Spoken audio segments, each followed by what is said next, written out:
दोस्तों नमस्कार।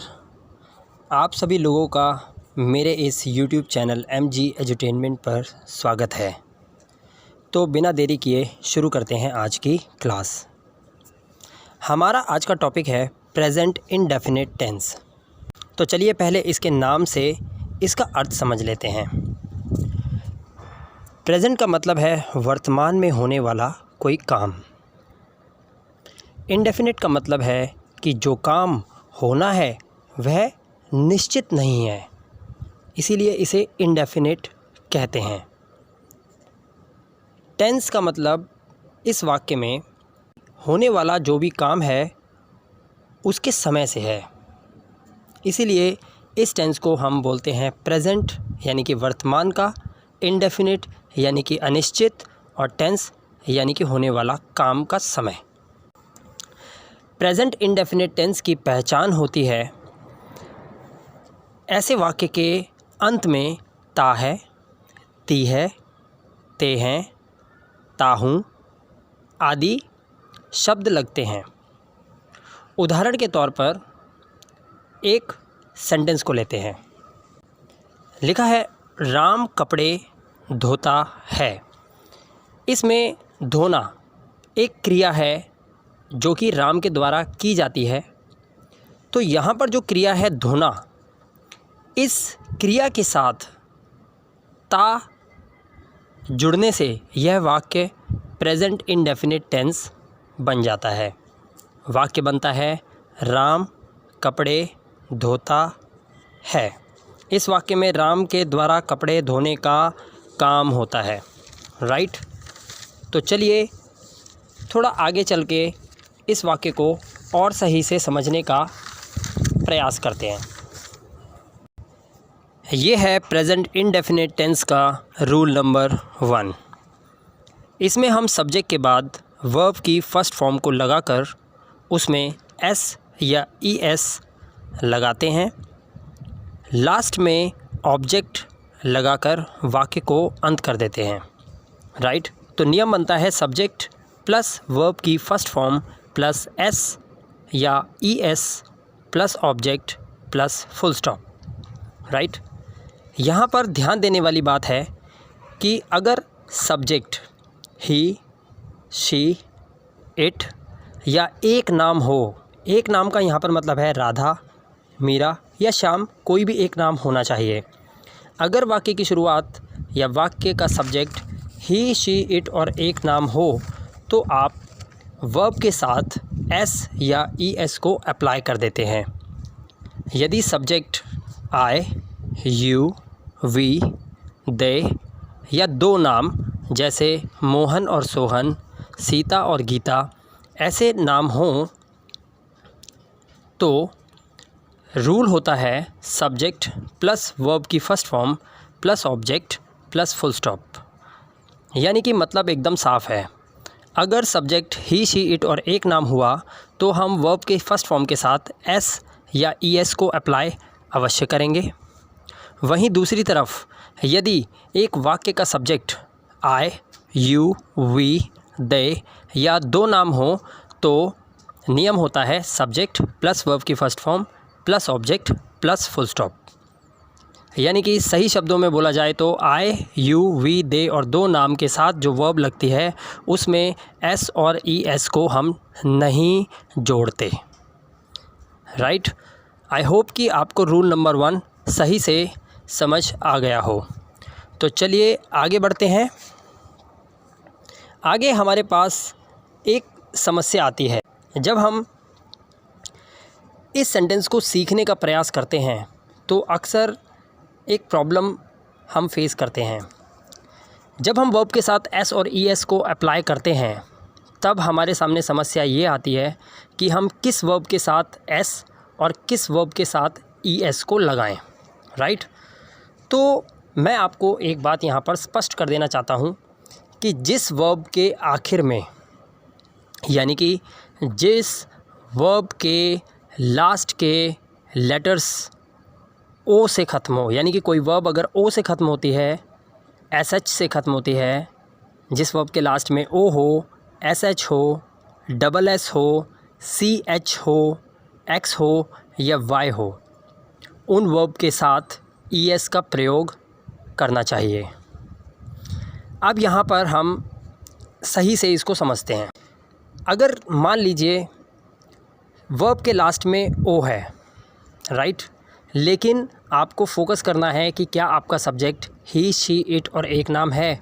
यदि आपका सब्जेक्ट भी ही, शी, इट और एक नाम है और आपकी वर्ब के लास्ट में O, S H, double S, C H, X या वाई हो, तो आप वर्ब के साथ ई एस का प्रयोग कर सकते हैं।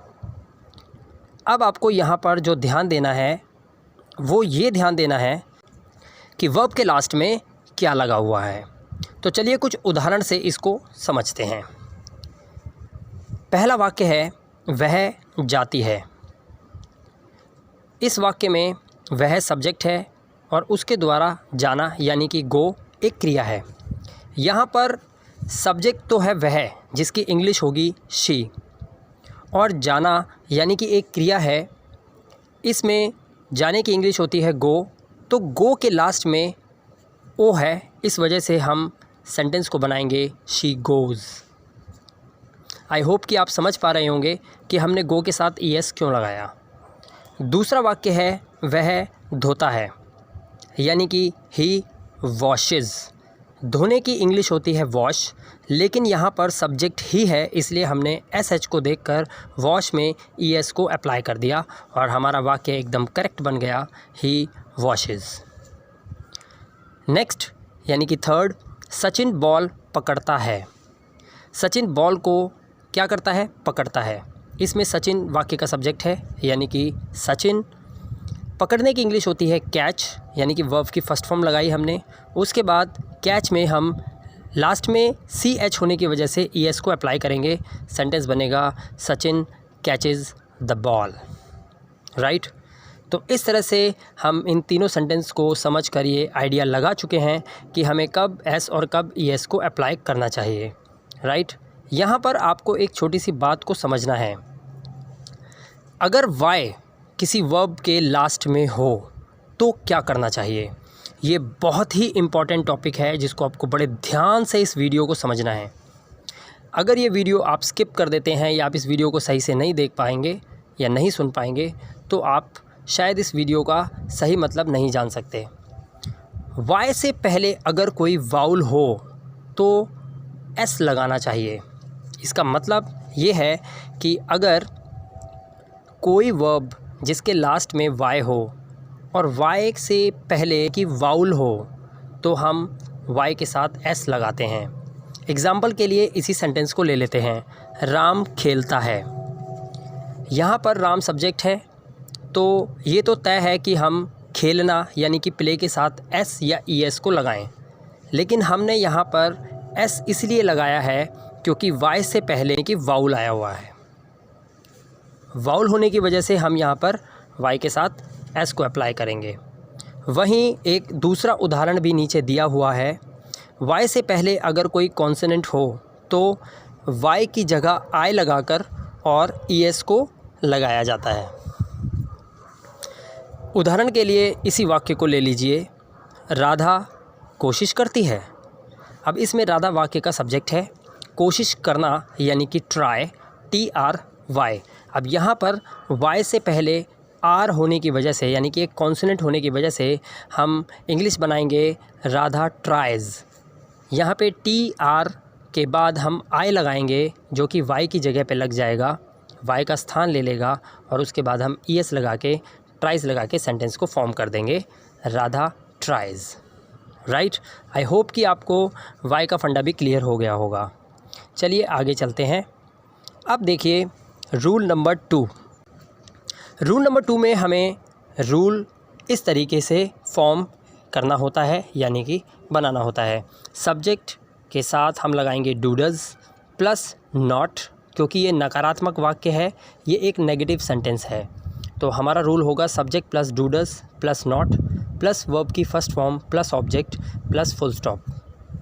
एग्जाम्पल के लिए हम नीचे इस वाक्य को पढ़ते हैं, राम कपड़े नहीं धोता है, यानी कि Ram does not wash clothes. यहाँ पर हमें एक बात ध्यान रखनी है कि हम कहाँ पर डू लगाएं, कहाँ पे डज़ लगाएं, इसका हमें ज्ञान होना चाहिए। तो मैं आपको बता दूं, ही, शी, इट और एक नाम अगर वाक्य का सब्जेक्ट हो तो आप उनके साथ डज़ को लगाएं। यानी कि राम कपड़े नहीं धोता है, Ram does not wash clothes. हम यहाँ पर राम के साथ डू नहीं लगा सकते, राइट। तो चलते हैं हम आगे की तरफ रूल नंबर 3 पर। ये है रूल नंबर 3, जिसका नियम होता है सबसे पहले हम डूडल्स को सेंटेंस के बाहर रखते हैं। इसका एक कारण है, यह एक इंटरोगेटिव सेंटेंस होता है, यानी कि प्रश्नवाचक। इसमें हम सवाल पूछते हैं, इसीलिए हम डूडल्स को यानी कि हेल्पिंग वर्ब को सेंटेंस के फ्रंट में रखते हैं, सेंटेंस के शुरू में रखते हैं। डूडल्स प्लस सब्जेक्ट प्लस वर्ब की फर्स्ट फॉर्म प्लस ऑब्जेक्ट और प्लस क्वेश्चन मार्क।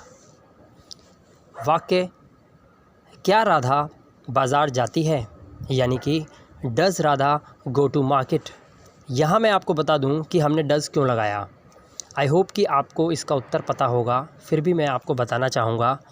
यहाँ पर बाज़ार राधा जा रही है, यानी कि राधा बाज़ार जाती है, राधा वाक्य का सब्जेक्ट है, इसीलिए राधा ही, शी, इट और एक नाम यानी कि हमारे एक नाम में आती है, इसलिए हम बाहर डज़ लगाएंगे।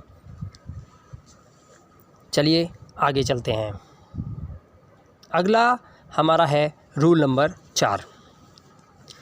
रूल नंबर 4 में हमें रूल इस तरह से लिखना है, does plus subject plus not plus verb की first form plus object plus question mark.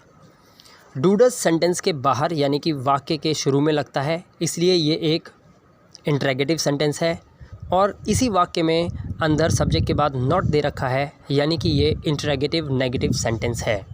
तो इसका rule does plus subject plus not plus verb की first form plus object plus question mark तरीके से बनाएंगे। इसका एक उदाहरण ले लेते हैं।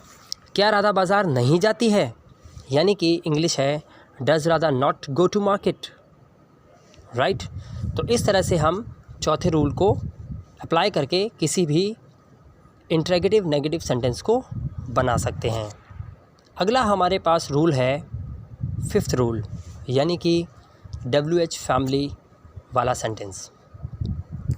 एक ऐसा सेंटेंस जो कि इंटरोगेटिव तो है और इसमें हम WH फैमिली भी अप्लाई करते हैं। WH फैमिली को हम पहले फ्रंट में लगाएंगे, उसके बाद हम लिखेंगे does plus subject plus verb की first form plus object plus question mark. इसमें वाक्य है राधा बाज़ार क्यों जाती है, यानी कि why does Radha go to market. Radha वाक्य का सब्जेक्ट है, बाज़ार यानी कि ऑब्जेक्ट, क्यों यानी कि वाई, वर्ब है यानी कि जाति, क्रिया यानी कि गो लगाएंगे, और इस तरह से सेंटेंस को हम फॉर्म कर लेंगे why does Radha go to market. ये सेंटेंस का 5th रूल हुआ। अब इस वाक्य के 6th रूल पे जाएंगे, यानी कि छठा और फाइनल रूल। ये 6th रूल इस प्रेजेंट इंडेफिनिट टेंस का आखिरी रूल है।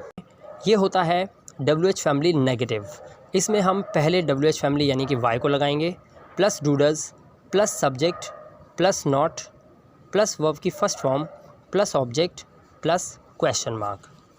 हमें यहाँ पर सिर्फ 2 ही काम करने हैं। वाई के बाद डूडल्स लगाना है, सब्जेक्ट के बाद नॉट लगाना है, वर्ब को फर्स्ट फॉर्म में रखना है, राइट। सेंटेंस है राधा बाज़ार क्यों नहीं जाती है, यानी कि why does Radha not go to market. तो इस तरह से आपने देखा हमने कैसे प्रेजेंट इंडेफिनिट टेंस के 1st, 2nd, 3rd, 4th, 5th और 6th रूल को सही से समझा। तो आई होप कि आपको ये सेंटेंसेस सही से समझ आ गए होंगे। आप इस वीडियो को बार बार देखिए, निरंतर देखिए, लगातार देखिए, और तब तक देखिए जब तक आपको ये बिल्कुल अच्छे से समझ नहीं आ जाते। मेरा मानना है कि अगर आपको प्रेजेंट इंडेफिनिट टेंस का ये वीडियो अच्छा लगा है तो आप आने वाले भी वीडियोस बहुत अच्छे से समझ पाएंगे, राइट। तो अगर आपको ये मेरा चैनल, ये वीडियो अच्छा लगा हो तो प्लीज़ सब्सक्राइब ज़रूर कीजिएगा, लाइक और शेयर ज़रूर कीजिएगा। मैं मिलता हूँ जल्द आपसे अपनी अगली वीडियो के साथ। तब तक के लिए अपना ध्यान रखिए, सुरक्षित रहिए। नमस्कार, thank you very much, have a good day.